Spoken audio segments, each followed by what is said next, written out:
আমার ভাই গত 2024 সালের 19শে জুলাই শহীদ হন মোহাম্মদপুরে। সে যখন রাজপথে নামে, একটা নতুন বাংলাদেশের স্বপ্ন নিয়ে রাজপথে নামে। সেটা শুধু আমার ভাই না, যারা আন্দোলনে নেমেছিল, আমার বিশ্বাস প্রত্যেকটা ছেলে মেয়ে যারা আন্দোলনে নেমেছিল সবাই একটা নতুন বাংলাদেশের স্বপ্ন নিয়ে রাজপথে নেমেছিল। কারণ যেই সিস্টেমটা চলে আসতেছিল, যেই জিনিস ক্রমানুসারে হয়ে আসতেছিল, যেই কাজগুলো, যে দুর্নীতিগুলো, সেগুলোতে বিরক্ত হয়ে গেছিলাম আমরা সবাই। কিন্তু কেউ কথা বলতেছিলাম না, মনে করছিলাম যে এটাই সিস্টেম, এটাই চলতে থাকবে।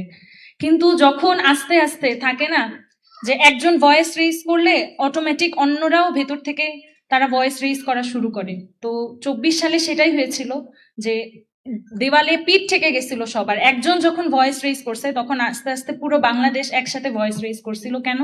কারণ তারা বাংলাদেশে একটা পরিবর্তন চেয়েছিল।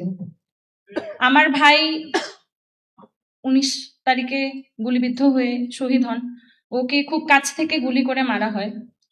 আমার একটাই ভাই ছিল, আমার পরিবারের আর মানে আমার মা বাবার আর কোনো ছেলে সন্তান নেই। তো ও চলে যাওয়ার পরে স্বাভাবিকভাবেই আমার বাবা মা অনেক ভেঙে পড়ছে।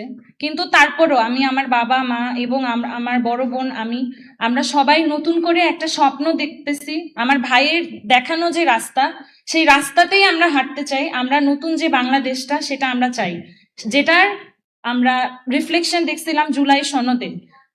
টোটাল সারা বাংলাদেশের মানুষ কিন্তু একটা বড় শতাংশ, 70% একটা ভোটে হচ্ছে, গণভোটে হ্যাঁ জয় হয়। তাহলে জুলাই সনদটা সারা বাংলাদেশের মানুষ রায় দিয়ে দিয়েছে যে আমরা জুলাই সনদটা বাস্তবায়ন চাই। তারপরেও যখন এই জুলাই সনদ বাস্তবায়ন হচ্ছে না, এটাতে ডিলেই করা হচ্ছে, তখন আমাদের সবার মনে অনেক কষ্ট। স্পেশালি আমি শহীদ পরিবারের কথা বলবো এবং আহতদের কথা বলবো। আমরা কোনো দলীয় না, শহীদ পরিবার এবং আহত কোনো দলের না। এই জিনিসটা সবসময় বলি আমরা, যে আমরা কোনো দলের না। তবে আমরা যেটা আমাদের জন্য ভালো, আমাদের পক্ষে যারা কাজ করবে, যেই হোক না কেন, সে কোনো দলের আমরা না। তবে আমরা চাই যে আমাদের শহীদদের রক্তের যাতে অমর্যাদা যাতে না করা হয়। এখানে অনেক আহতরাও আছে, তাদেরও তো রক্ত গিয়েছে, তারা অনেকে হাত হারিয়েছে, পা হারিয়েছে, চোখ হারিয়েছে একটা নতুন বাংলাদেশের জন্য।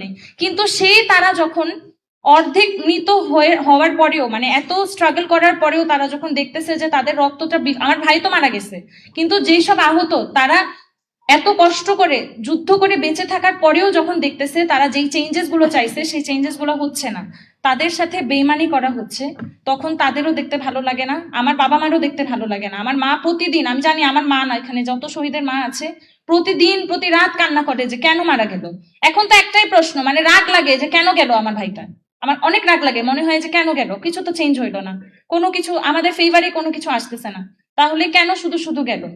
দেশ যদি চেঞ্জ না হয়, যদি আমাদের যেই জুলাই সনদটা বাস্তবায়ন না হয়, তাহলে আমার মনে হয় যে আমাদের সকল শহীদ পরিবারের সাথে বেমানি করা হবে, শহীদের রক্তের সাথে বেমানি করা হবে, আহতদের সাথে বেমানি করা হবে, সারা বাংলাদেশের সাথে বেমানি করা হবে। কারণ এত হিউজ পার্সেন্টেজ, 70%, অনেকে আছে যে বোঝেনি, অনেকের ইনফ্লুয়েন্সেও অনেকে না ভোট দিছে, বোঝে নাই। কিন্তু যারা বুঝে শুনে হ্যাঁ ভোট দিছে, তারপরেও তো পার্সেন্টেজটা হিউজ। 70% যখন গণভোট জয় হয়েছে, মানে কি এটা সারা বাংলাদেশের একটা রায়। যেমন 5ই অগস্ট সারা বাংলাদেশ রায় দিয়ে দিছে হাসিনা এই দেশে থাকতে পারবে না, আর কখনো হাসিনা রাজনীতি করতে পারবে না। সেম বাংলাদেশের জনগণ রায় দিয়ে দিছে, গণভোটে হ্যাঁ দিয়েছে, এবং তারা জুলাই সনদ বাস্তবায়নের পক্ষে রায় দিছে। সুতরাং জুলাই সনদটা বাস্তবায়ন করতে হবে। এটার এগেনস্টে যেই কথা বলুক, আমরা সকল শহীদ পরিবার এবং আহত তাদের এগেনস্টে চলে যাব, যেই হোক সে।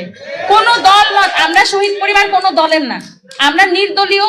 যারা আমাদের জন্য কাজ করবে, যারা পাশে দাঁড়াবে, আমরা সবাই কোনো দলের হয়ে আমরা কাজ করব না। কিন্তু যদি কেউ আমাদের এগেনস্টে যায়, আমরাও তাদের এগেনস্টে যাইতে 2 মিনিটও ভাববো না। আমরা শহীদ পরিবার এবং আহত আমরা সবাই জুলাই সনদের বাস্তবায়ন চাই, এবং এটা খুব দ্রুত সময়ের মধ্যে করতে হবে। ধন্যবাদ।